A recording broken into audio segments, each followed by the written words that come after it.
Hey guys, Rhani here, and I'm here to bust a myth about waist trainers and weight loss and stuff like that.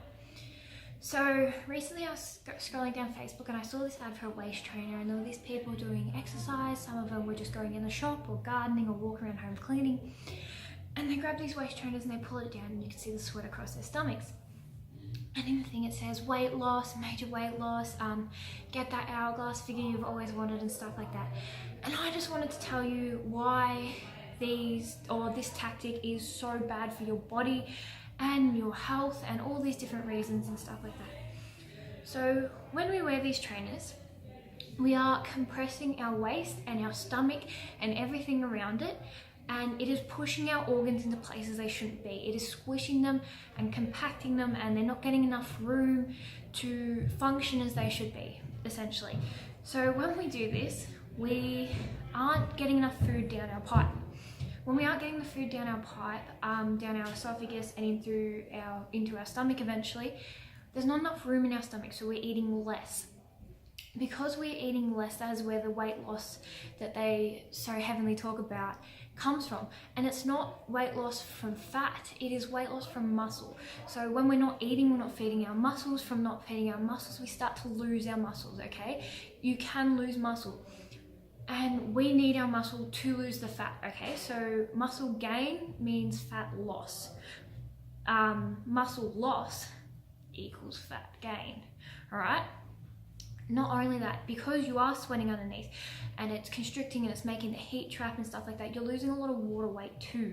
So that's what athletes test for before and after a game when they weigh themselves, is how much water loss they've lost. So when people wear these waist trainers, they jump on the scales, they look at it and they're like, oh, I've lost a kilo. No, you've lost so much muscle, you've lost maybe a little bit of fat because you're not eating enough, and maybe a bit of that's the water weight, but it's not pure fat, and that's what you want to lose to get that tone body and just overall be healthier and stuff like that.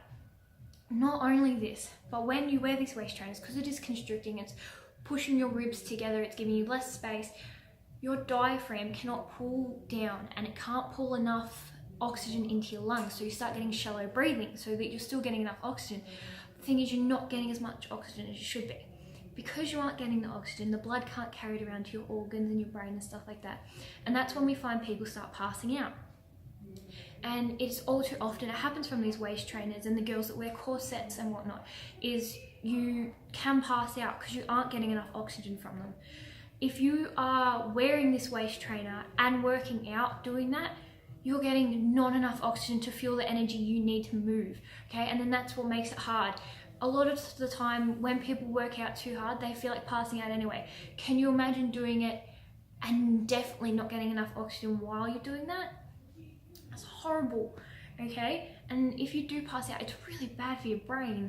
So not only that, is although backs, they can provide back support, and in a lot of rehab, they get people to wear these for back support and posture-wise.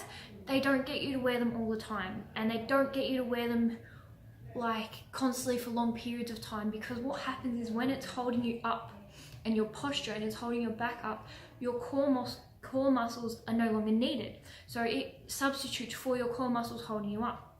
When we don't use our core muscles, they rely too heavily on this, they start to degenerate, or they go through atrophy, all right, which is literally the wasting away of muscles.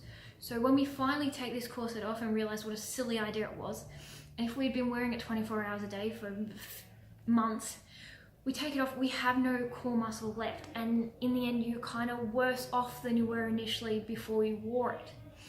So it's really, really bad for you in that aspect. Not only that, is, you know, when you go out and you wear a pair of jeans and you put them on, like the high-waisted jeans, and they suck in all the fat and you look, oh yes, I look curvy and nice. You get home at the end of the day, you take the jeans off and it's still there. The fat that initially was there is still there, okay? It's the same thing with a waist trainer. You can wear a waist trainer constantly. It's not going to get rid of the fat that was there. Just because it tucks it in doesn't mean it vanishes, okay? When it tucks it in, it's tucking your ribs in too, okay? And when it tucks your ribs in, if you wear it for such a long time, they can start to form because bones can fuse to the way they are pushed, all right? Fat doesn't. Fat is movable and it's squishy and it'll just move to wherever it needs to be.